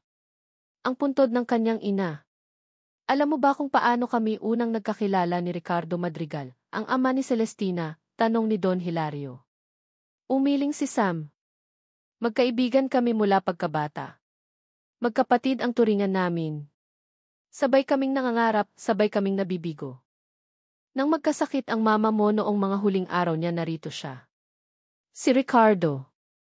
Tumingin ang matanda sa puntod, ang kanyang mga mata ay puno ng alaala. Sa tabi ng higaan ng mama mo, dito mismo sa ospital, gumawa kami ng isang pangako. Isang pangakong binitawan sa harap ng isang taong mamamatay na. Ipinangako namin sa isa't isa na balang araw, pag-iisahin natin ang ating mga pamilya sa pamamagitan ng ating mga anak. Para ang pagkakaibigan natin ay hindi na magwawakas. Para ang mga pamilya natin ay maging iisa. Tumingin si Don Hilario kay Sam, ang kanyang mga mata ay puno ng bigat. Ang kasal na ito, Sam, ay hindi lang tungkol sa negosyo. Mayroon iyong benepisyo. Pero ang ugat nito ay mas malalim. Ito ay isang sagradong pangako. Isang pangakong binitawan sa hukay. Biglang naintindihan ni Sam ang lahat. Ang bigat na nararamdaman niya ay dumoble. Hindi na lang ito tungkol sa pagiging isang masunuring anak. Ito ay tungkol sa isang pangakong mas matanda pa sa kanya. Ito ang huling habilin ng kanyang ina. Nang gabing iyon, hindi makatulog si Sam. Ang galit niya kay Tina ay napalitan ng isang mas komplikadong emosyon. Pareho silang naging biktima ng isang pangakong hindi sila bahagi. Ang pagkakaiba lang, si Tina ay lumaban sa paraang alam niya, gaano man ito kamali. Samantalang siya ay basta na lang sumunod. Sino ang mas duwag sa kanilang dalawa? Sa Maynila, matapos ang ilang araw na pagmumukmok, tumayo si Tina mula sa kanyang kama. Tumingin siya sa kanyang refleksyon sa salamin. Nakita niya ang isang babaeng pagod at talunan. Ngunit sa likod ng pagod na iyon, may isang kislap na nagsisimulang bumalik. Ang tapang. Hindi pa tapos ang laban. Siguro, talo na siya sa pag-ibig. Pero mayroon pa siyang kailangang ayusin. Hindi na para sa kanya, kundi para sa kanyang konsensya. Hindi na siya pwedeng magtago. Kinuha niya ang kanyang cellphone. Naghanap siya sa internet ng numero ng opisina ng De Villa Corporation. Huminga siya ng malalim. Hello, De Villa Corporation. How may I help you? Hello, sabi ni Tina, ang boses ay nanginginig ngunit determinado. Pwede ko po bang makausap si Emit Hilario de Villa? Sabihin niyo po, tumatawag si Celestina Madrigal. Kailangan ko po siyang makausap. Gusto ko pong humingi ng tawad. Ang biyahe papuntang Laguna ay ang pinakamahaba at pinakamabigat na biyaheng naranasan ni Tina sa buong buhay niya. Bawat kilometrong tinatakbo ng sasakyan ay isang hakbang palapit sa kanyang huling paghukom. Hindi siya nagpasama sa driver ng pamilya. Siya mismo ang nagmaneho. Ito ay isang laban na kailangan niyang harapin ng mag-isa. Ang tarangkahan ng mansyon ng mga De Villa ay mas malaki at mas ingrande kaysa sa kanila. Bumukas ito ng marahan na para bang isang bibig ng higante na handa siyang lamunin. Ipinark niya ang kanyang sasakyan at huminga ng malalim bago bumaba. Sinalubong siya ng isang kasambahay at dinala sa malawak na sala. Doon, naghihintay ang Korte Suprema. Nakaupo sa gitna si Don Hilario, ang kanyang mukha ay seryoso at mahirap basahin. Sa tabi nito ay ang asawa nito, si Doña Amalia, na ang mga mata ay matalas at mapanghusga. At sa isa pang silya, na ikinagulat ni Tina, ay nakaupo si Belle. Nakataas ang kilay nito, tila nanonood ng isang palabas na siya mismo ang nagsulat. Wala si Sam. Isang parte niya ang nabunutan ng tinik. Ang isa namang parte ay nalungkot. Magandang hapon po, bati ni Tina, ang boses ay bahagyang nanginginig. Yumuko siya bilang paggalang. Maupo ka, Hija, sabi ni Don Hilario, ang boses ay kalmado ngunit walang init. Umupo si Tina sa silyang nasa pinakadulo, pakiramdam niya ay napakaliit niya sa laki ng silid. Tumawag ka raw kahapon, simula ni Don Hilario. Ano ang maipaglilingkod namin sa iyo? Huminga ng malalim si Tina. Ito na. Tumawag po ako para personal na humingi ng tawad sa inyong lahat. Sa kahihiyan na naidulot ko sa pamilya ninyo. Sa panloloko na ginawa ko. Tumingin siya sa bawat isa sa kanila. Wala pong sapat na salita para ipaliwanag kung gaano ko pinagsisisihan ang lahat. Natakot po ako at sa aking takot, nakagawa ako ng isang malaking pagkakamali. Pagkakamali, biglang sabat ni Belle, hindi na napigilan ang sarili. Ang tawag doon ay panloloko, hindi pagkakamali. Sinadya mo ang lahat. Planado. Tumingin si Tina kay Belle. Wala nang takot sa kanyang mga mata. Planado. At mali iyon. Walang duda. Kaya ako narito. Para harapin ang resulta ng mga maling desisyon ko. Ibinaling niya muli ang kanyang tingin kay Don Hilario. Narito po ako para formal na kanselahin ang anumang kasunduan sa pagitan ng ating mga pamilya. Hahayaan ko na pong mag-usap ang aming mga abogado at ang sa inyo para ayusin ang lahat. Hindi ko po hahayaang masira ang pangalan ng De Villa dahil sa akin. At higit sa lahat, huminto siya sandali, ang boses ay bumaba, ayokong itali ang anak ninyo sa isang kasinungalingan. Isang nakakabinging katahimikan ang sumunod. Samantala, sa kabilang parte ng bahay, sa library, isang ibang komprontasyon ang nagaganap. Hindi ko gagawin pa, mariing sabi ni Sam. Nakatayo siya sa harap ng kanyang ama, na kanina pa siya kinukumbinsi na ituloy ang kasal. Ito ang tama, Sam. Ito ang nararapat, giit ni Don Hilario. Ito ang pangako ko sa iyong ina. At paano naman ako, pa, sigaw ni Sam, sa unang pagkakataon ay sinasagot ang kanyang ama ng ganito. Ang lahat ng sakit, galit at pagkalito ay sumabog. Paano naman ang kaligayahan ko?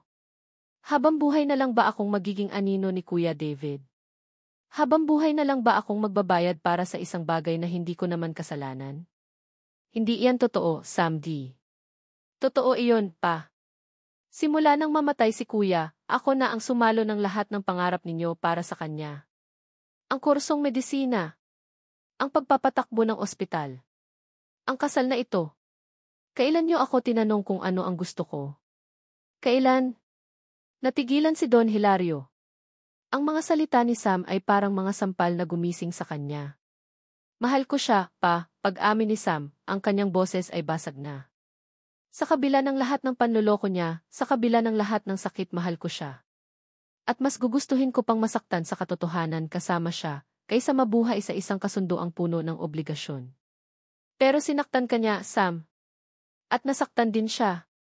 Pareho kaming nasaktan. Pero ang pagmamahal, pa, hindi ba tungkol din iyon sa pagpapatawad? Ang mga salitang iyon ay tumagos sa puso ni Don Hilario. Nakita niya sa kanyang anak hindi na ang batang masunurin, kundi ang isang lalaking handang ipaglaban ang kanyang puso. Biglang bumukas ang pinto ng library at pumasok ang kanilang kasambahay. Sir, pasensya na po sa abala, pero nasa sala po si Miss Madrigal. Nagkatinginan ang mag-ama. Mabilis na lumabas si Sam, sinundan ng kanyang ama. Pagdating nila sa may pintuan ng sala, narinig nila ang huling sinabi ni Tina, "Ayokong itali ang anak ninyo sa isang kasinungalingan." Nakita ni Sam si Tina, mag-isang nakaupo, napapaligiran ng mga taong humuhusga sa kanya, ngunit buong tapang na hinaharap ang lahat. Hindi ito ang babaeng duwag na tumakas.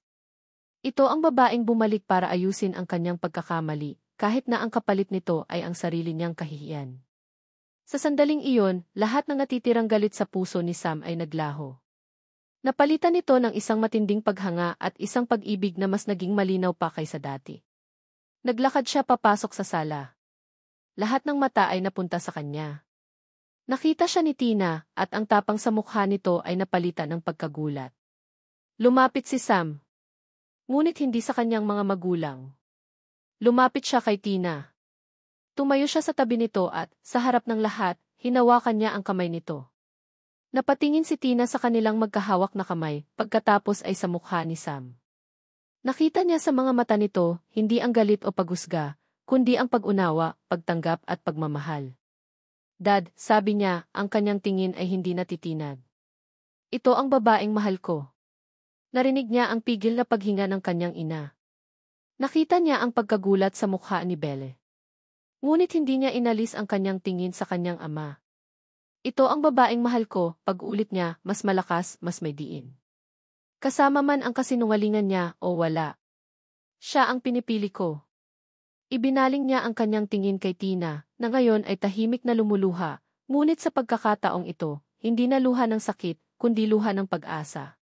"Pinipili ko siya," sabi ni Sam, "dahil tinuruan niya akong lumaban. Tinuruan niya akong pumili. At pinipili kong patawarin siya, dahil ang pag-ibig na walang pagpapatawad ay hindi tunay na pag-ibig." Humarap siyang muli sa kanyang ama. "Paumanhin, Dad. Hindi ko kayang tuparin ang pangako ninyo kay Mama sa paraang gusto ninyo. Pero tutuparin ko ito sa sarili kong paraan, sa pagpili sa babaeng magpapasaya sa akin, ang babaeng bubuo sa pamilyang alam kong ipagmamalaki rin ni Mama." Isang mahabang katahimikan ang bumalot sa silid. Si Don Hilario ay nakatitig sa kanyang anak, pagkatapos ay kay Tina, at pabalik sa kanyang anak. Sa wakas, isang maliit at pagod na ngiti ang sumilay sa labi ng matanda. Tumango ito ng marahan. "Mas kamukha mo ang iyong ina kaysa sa inaakala ko," sabi nito. Matapang. Mapagmahal. Sa isang sulok, tumayo si Belle. Ang kanyang mukha ay isang halo ng pagkatalo at, sa huli, pagtanggap. Walang salitang sinabi, tumalikod ito at tahimik na umalis. Ang laban ay tapos na at hindi siya ang nanalo. Hinila ni Sam si Tina patayo. Sa harap ng kanyang pamilya, hinawakan niya ang mukha nito at marahang pinunasan ang mga luha. "Tapos na ang pagtakbo, Tina," bulong niya. "Tapos na ang pagtatago." Sa pagkakataong iyon, alam ni Tina na totoo ang mga sinabi niya. Sa wakas, nakauwi na siya. Hindi sa mansyon ng mga madrigal, kundi sa mga bisig ng lalaking tinakasan niya, ang lalaking itinadhana para sa kanya, ang lalaking pinili niyang mahalin at piniling mahalin siya pabalik. Makalipas ang 1 taon. Ang pamilyar na jingle ng T-Radyo Puso 101.5 ay umalinggaw sa ere, sinusundan ng isang boses na mas malalim, mas matatag, at mas puno ng karunungan kaysa dati. Magandang gabi, mga puso listeners, at welcome sa isa na namang edisyon ng inyong paboritong programa sa gabi. Ito po ang inyong Evie Celeste, at ang pag-uusapan natin ngayong gabi ay tungkol sa pangalawang pagkakataon. Sa loob ng booth, nakangiting nagsalita si Tina sa mikropono. Ang kanyang mga mata ay may kislap na hindi peke, isang kislap na nagmumula sa isang pusong buo at masaya. Alam nyo, madalas nating isipin na ang pag-ibig ay parang isang perpektong kalsada. Dire-diretso, walang lubak. Pero ang totoo, ang pag-ibig ay parang isang lumang mapa na may mga maling daan. Minsan, maliligaw ka. Minsan, kailangan mong bumalik sa simula. At minsan, kailangan mong itapon ang mapa at sundin na lang ang tibok ng puso mo. Nagsimula siyang magkwento. "May kilala akong isang babae," sabi niya, "na minsan ay naligaw. Gumawa siya ng isang malaking kasinungalingan dahil sa takot. Takot na harapin ang isang buhay na hindi niya pinili. Pero sa kanyang paglalakbay, sa gitna ng kanyang mga kasinungalingan, natagpuan niya ang isang pag-ibig na hindi niya inaasahan. Isang pag-ibig na totoo. Nagpatuloy siya. Siyempre, ang mga kasinungalingan ay may hangganan. Nabunyag ang lahat. Nasaktan niya ang taong mahal niya. Nasira ang lahat ng tiwala. Akala niya, iyon na ang katapusan. Pero hindi pala. Dahil ang tunay na pag-ibig ay hindi lang tungkol sa mga masasayang araw. Ito ay tungkol sa pagharap sa mga pagkakamali. Tungkol sa paghingi ng tawad. At higit sa lahat, tungkol sa pagbibigay ng pagpapatawad. Ang babaeng iyon ay natutong humarap sa kanyang mga pagkakamali, at ang lalaking mahal niya ay natutong magpatawad. Dahil naintindihan nila na ang kanilang pag-ibig, kahit nagsimula sa isang magulong paraan, ay mas malakas kaysa sa anumang kasinungalingan. Kaya tandaan, mga puso listeners, pagtatapos niya, hindi mahalaga kung paano nagsimula ang kwento ninyo. Ang mahalaga ay kung paano ninyo ito itutuloy. Laging mayroong pangalawang pagkakataon para sa mga pusong handang matuto, magpatawad at magmahal muli. At iyan ang pinakamatamis na musika sa lahat. Pinatugtog niya ang huling kanta para sa gabing iyon. Habang tumutugtog ang musika, bumukas ang pinto ng booth. Pumasok si Sam, nakasuot ng kanyang scrubs, mukhang pagod mula sa mahabang shift sa ospital, ngunit may isang ngiting nakalaan lang para sa kanya. Narinig ko ang huling spiel mo, sabi nito, lumapit at niyakap siya mula sa likod. Mukhang may pinagdadaanan ang kakilala mong iyon, ah. Sobra, sagot ni Tina, isinasandal ang kanyang ulo sa dibdib nito. Pero okay na siya ngayon. Sobrang okay na. Tumawa sila pareho. Ang kanilang kasal ay simple lang, dinaluhan lamang ng kanilang mga pamilya at malalapit na kaibigan. Ang mga magulang ni Tina, matapos ang mahabang pag-uusap at pagpapakumbaba, ay natutong tanggapin ang kanilang relasyon, lalo na nang makita nila ang tunay na kaligayahan sa mga mata ng kanilang anak. Ang pamilya De Villa naman ay buong pusong tinanggap si Tina. Si Don Hilario, sa tuwing nakikita silang magkasama, ay laging sinasabi na natupad na ang hiling ng kanyang yumaong asawa. Natapos ang kanta. Nagpaalam si Evie Celeste sa ere, at sa pagpatay ng na ilaw, hinarap ni Tina ang kanyang asawa at hinalikan ito. Pagod ka? Tanong ni Tina. Hindi na ngayon, sagot ni Sam. Ikaw ang pahinga ko. Magkahawak kamay silang tumingin sa bintana, sa mga kumikinang na ilaw ng Makati. Ang syudad na dati simbolo ng kanyang pagkakakulong ay ngayon, simbolo na ng kanilang mga pangarap. Uwi na tayo, tanong ni Sam. Tumango si Tina. Ngunit bago sila umalis, marahang hinawakan ni Sam ang kanyang kamay at inilagay ito sa tiyan ni Tina. Pagkatapos, ipinatong niya ang sarili niyang kamay sa ibabaw nito. Ang kanyang mga mata ay puno ng isang pagmamahal na mas malalim pa, isang pag-asa para sa hinaharap. Kamusta na ang pinakabago nating listener, bulong ni Sam, nakangiti. Napangiti si Tina, ang kanyang mga mata ay nag-init sa luha ng kaligayahan. Isang bagong buhay. Isang bagong simula. Ang kanilang sariling maliit na milagro na nabuo mula sa isang pag-ibig na sinubok ng panahon, kasinungalingan at pagpapatawad. Ang babaeng dating tumakas sa isang itinakdang kinabukasan ay natagpuan ang kanyang tunay na tadhana sa pinaka hindi inaasahang paraan. At ang lalaking sumunod sa tungkulin ay natutong sundin ang kanyang puso. Magkasama, haharapin nila ang anumang kabanata na isusulat pa para sa kanila, alam na hanggat magkasama sila, ang kanilang kwento ay laging magkakaroon ng masayang pagtatapos. At dito nagtatapos ang kwento ni Tina at Sam. Isang taos pusong pasasalamat sa inyong lahat, aming mga minamahal na tagapakinig, sa pagsama sa amin sa bawat kabanata ng kanilang paglalakbay. Mula sa isang desperadong kasinungalingan hanggang sa isang matamis na katotohanan, naging saksi kayo sa kanilang mga tawa, luha, at sa bawat tibok ng kanilang mga puso. Habang isinusulat ko ang kwentong ito, isa lang ang laging nasa isip ko, ang pagiging tao natin. Lahat tayo ay nagkakamali. Lahat tayo ay natatakot. At lahat tayo, sa isang punto ng ating buhay, ay nangarap na sana'y mayroon tayong pangalawang pagkakataon. Ang kwento ni Tina at Sam ay isang paalala na ang pag-ibig ay hindi perpekto. Ito ay magulo, masakit minsan, ngunit ito rin ay mapagpatawad at puno ng pag-asa.